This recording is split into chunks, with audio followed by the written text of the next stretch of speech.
هذه الصورة القديمة من ذاكرتك من دير غسانة قرب رام الله، الطفل الصغير مريد اللي كان يسخر وبدأ بقصيدة هجائية على النسوة اللي كانوا يخيطون أو يعملون كنزات صوف في الزيارات. أول قصيدة كان عمرك كم؟ يمكن في السادس ابتدائي، أعتقد يمكن 12 سنة أو 11 سنة.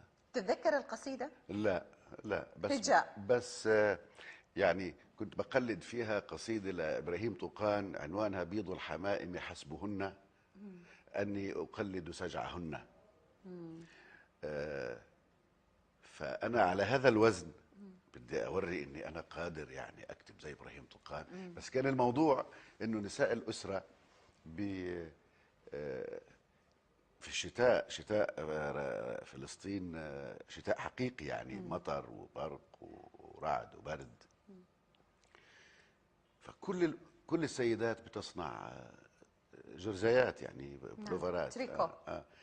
فأنا وأنا صغير أحس إنه إذا بيسلموا على حدا مسافر، إذا بيعزوا في ميت، إذا بيزوروا مريض، على طول هو هذا جزء من الحياة. أنا قلت هذا لا غير لائق، لازم يكون في وقت ننتبه فيه للآخرين، وهذه نقطة بتهمني إلى الآن. نعم نعم، حسيت إنهم مش منتبهين للآخر، منتبهين لأشغالهم. ويعني يمكن هذه اللحظة انطوت على النزعة الانتقادية في شخصيتي. أنا لا أتصور دورا لأي كاتب إن لم يكن دورا انتقاديا بالأساس. نعم. الأديب الذي يقر راهنه لا حاجة لنا به. نعم. إذا رجعنا إلى هذا المكان الأول، المسرح الأول، بيتك في هذه القرية، كيف اليوم تستحضر صورة الوالد والوالدة؟ وكانوا بيقولوا عنك يعني كنت مختلف من صغرك. نعم. لحمة فاطة من الإذر، صح؟ نعم.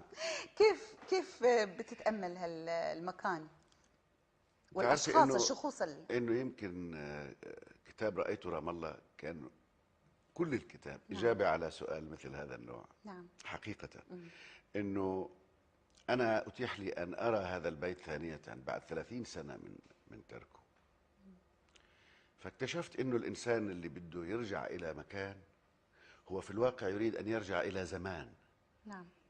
إلى وقت، مش إلى حجارة وحوائط وشبابيك وعتبات. النوستالجيا لا، اللي عنده حنين رخو. النوستالجيا كتعبير أنا ما بحبه، يعني مش ما بحبه. بفرق بينه وبين اللي بداخلي. الحنين ممكن يملكه شخص مثلا سافر لتحسين دخله الاقتصادي. نعم. سافر بإرادته. نعم. وبعدين في الغربة اللي هو اختارها واللي بإمكانه يرجع عنها، ممكن يقعد في لحظات يقول يا سلام اشتقت، بحن. اشتقت. وأنا رأيي هذا شعور كسول. ولكن وهذا اغتراب طوعي يعني. نعم، اغتراب طوعي. فيك ترجع يعني إذا مشتاق عن جد ارجع. لكن عندما تكون هناك جيوش تحول دونك ودون العودة. نعم. وحدود وشرطة وبنادق ودبابات وقرارات مجلس أمن، ومنع وسجون واعتقالات وملاحقات، ومرغم على أن تبقى في المنفى، هنا أنت لن تشعر بالحنين، تشعر بكسر الإرادة. تشعر أنه إرادتك مكسورة، وأنه إرادة الغازي أو الدكتاتور هي المتفوقة على إرادتك، فتغضب. لا تشعر بالحنين. نعم. تشعر بالغضب. نعم. وأنا كنت طوال سنوات المنفى أشعر بالغضب من ميزان قوى ضدي. صحيح. أنا الطرف الأضعف، أحتاج على ذلك، مش أحن حنين اسفنجي رخو. لأني لا هذا أملك النوستالجيا اللي فيها الرومانسية. أنا لا أملك أن أعود بقرار مني. دائما إرادة الآخرين أقوى. ومن هنا تأتي فكرة ماذا أفعل إزاء هذا المنع. هنا ينخرط الإنسان في المقاومة، ينخرط في الكتابة الاعتراضية، ينخرط في انتقاد المجتمع، في انتقاد نعم. العدالة الإنسانية، في انتقاد قرارات الأمم المتحدة، في انتقاد قيادته السياسية. يعني غضب يؤدي إلى شكل من أشكال الفعل. نعم. هذا ما كان يحدث. لذلك تفضل تعبير أنك تقيم في الزمن، تقيم في الوقت. نعم. راح نرجع إلى الشاعر مريد البرغوثي، نلتقي بعد قليل.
سيدي، في قصيدتك الترويض قلت بما معناه: تغيرت من بعد قرن إلى اليوم ما عدت نفسك.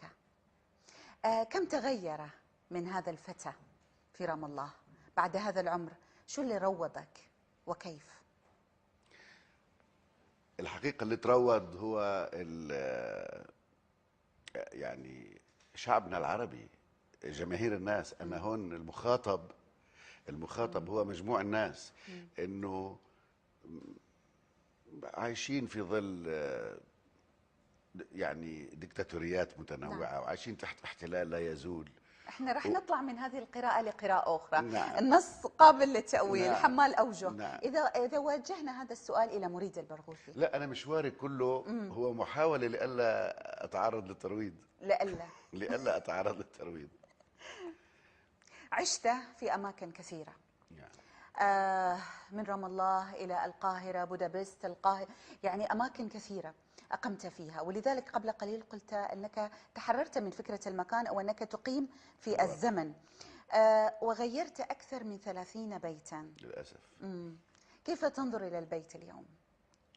فكرة البيت بالنسبة لي مكان مهدد، لأنه ثبت أنه لا أستطيع أن أحمي بيتي.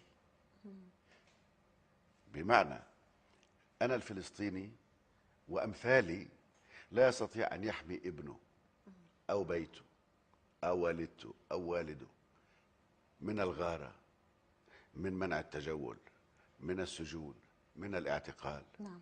يطرقوا، بدقوا عليك الباب: بدنا نعتقل ابنك. شو بدك تعمل؟ خلص بيعتقلوه.